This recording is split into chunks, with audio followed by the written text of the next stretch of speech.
Good morning, folks. Well, Debbie and I first outing for a couple of months, Debbie. It's the 13th of November, and we're in a really beautiful place, one of my favourite places in Scotland. I'll flip round a bit of it. Okay, that's Ben Stariff. So we are now in glorious Glen Etive.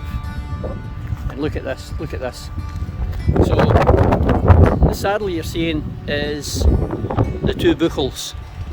On the right hand side is the end of Buckle Etive Moor, on the left hand side is Stope Dhu, that's the end of Buckle Etive Beg, and the Lady Garton is the pass on the way through. Absolutely stunning. Yeah, beautiful morning so far, bit windy, cloud in the summits, hope it'll break, but we'll see. So we'll bring you back later. We've got about 1.5 miles on the landing track, but nothing else to see, not a great deal to see until we get to the end of it, and then we can see the Munro. Hopefully we will be able to see the Munro. Anyway, bring you back later.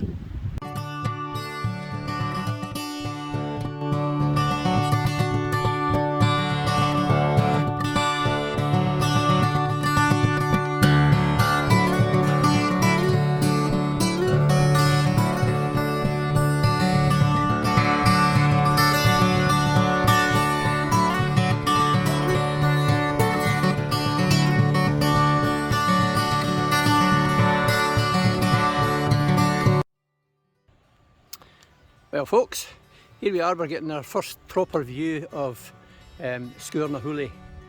So I'm going to fire in a wee bit, and methinks this is Ben h-Ulaidh, which you can take for Glencoe or this side if you're fit enough. Pan round, and the hill in the distance there is Ben Tirlachan, where the famous Etive slabs are. You've heard me rabbiting on about them before. And there's the Stariff group now in the glorious Clag. So we'd stop and have a wee blow, funnily enough. But the path, now even looking at YouTube videos and things like that, it doesn't seem to be that distinguished. But it's up to now, and we're what are we, Debbie, just short of 4 kilometres? Yeah. 3¾ kilometres, and the path is still strong, and by the looks of it, it's going to be strong all the way up. So that's a bit of a godsend in this kind of a open territory, and it's just basically rising moorland. But hey, pretty decent. The weather's a lot better than what I expected. I didn't expect we'd even see the hill, and we'd maybe get a bit of precipitation, but so far, fingers crossed, so good. Right, I'll bring you back later, guys.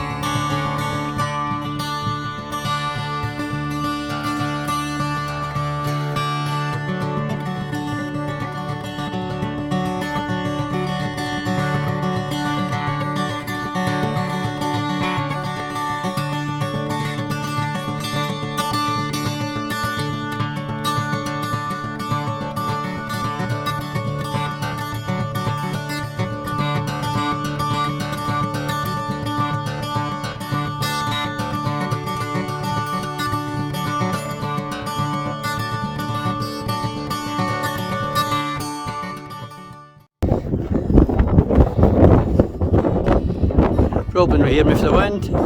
Loch Etive, right down to the western seaboard.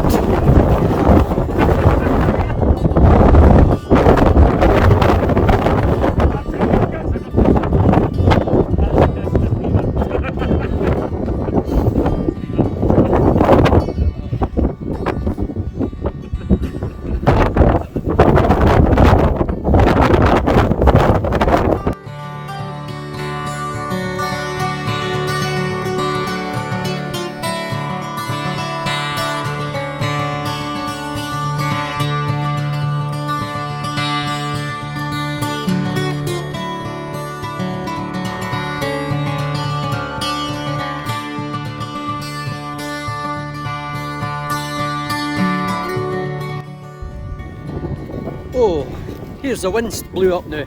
Well, that's us back on the landing track. We've discovered that it's approximately 3k back to the car. So Debbie's still with me. We didn't collapse, we didn't fall into any holes. Just filming. We filmed our posterior a couple of times. So very boggy route, although it felt more boggy coming down than what it did going up for some reason. And the technical difficulties near the top seem to be easier on the way down. However, so it's going to work out about 13.5k. I'm not sure how many hours it is yet, 5 or 6 hours or something like that. Do you know, Debbie, how many? How long have we been on the go? We've been 5 hours 50 right now. 5 hours 50. Another half hour? Aye, and another something like that, another half hour. Because my lack of fitness, a wee bit extra weight has slowed us up without a doubt.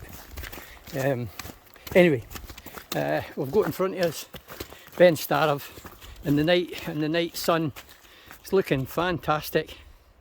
It's just looking nice, and if we spin around, you can see it's all cleared now. We got a bit of clag when we were on the summit of Sgurr No, but now it's all cleared off. It's sod's law, isn't it? It's been the kind of a theme this last few days.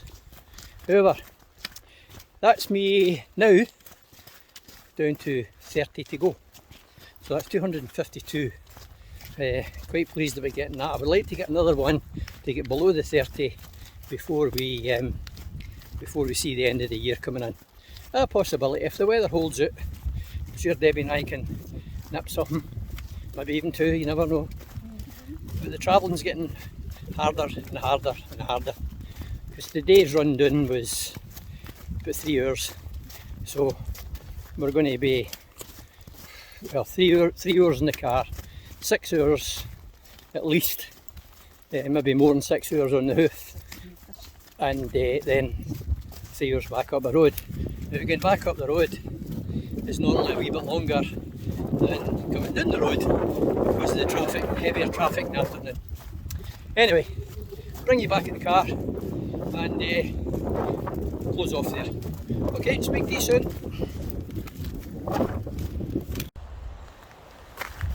Well peeps, almost back at the car. Is that not a glorious sight? So this is one of the routes you would take up where I don't know if you can see the contractor's plant, but there's hydro work going on up there. But that's the access route for Munro No and then on to Glencoe Albinach. Debbie and I, along with Kerry and Michael, we did that 3 months ago, maybe 4, something like that. So fantastic route. I mean, if you're one of the super fit guys, you can go up there and do 5 Munros, but no for me. That's Superman stuff. However, again, let's see around that. So that's Glasfin Moor there, Ben Starrive, so that'd be 1, 2, out to Ben Eigenen, 3. You can't see that Glencoe Albinach is behind this, so that'd be 4, and so is Munro No, and that's be 5. But one hell of a big day. So just almost back to the car now. A super wee day again, and always nice to be in the Etive Hills. So that's us about finished for the day, as I say. It's been a super day, and I've got the tick that I've been wanting for a wee while. But a 2-month lie-off is not a good idea. Anyway, that's all done and dusted. We're finished for the day. We've just got a nice wee 3-hour drive back to good old Inversnecky. Okay, we'll see you in the next one, and thanks for watching guys. See you just now.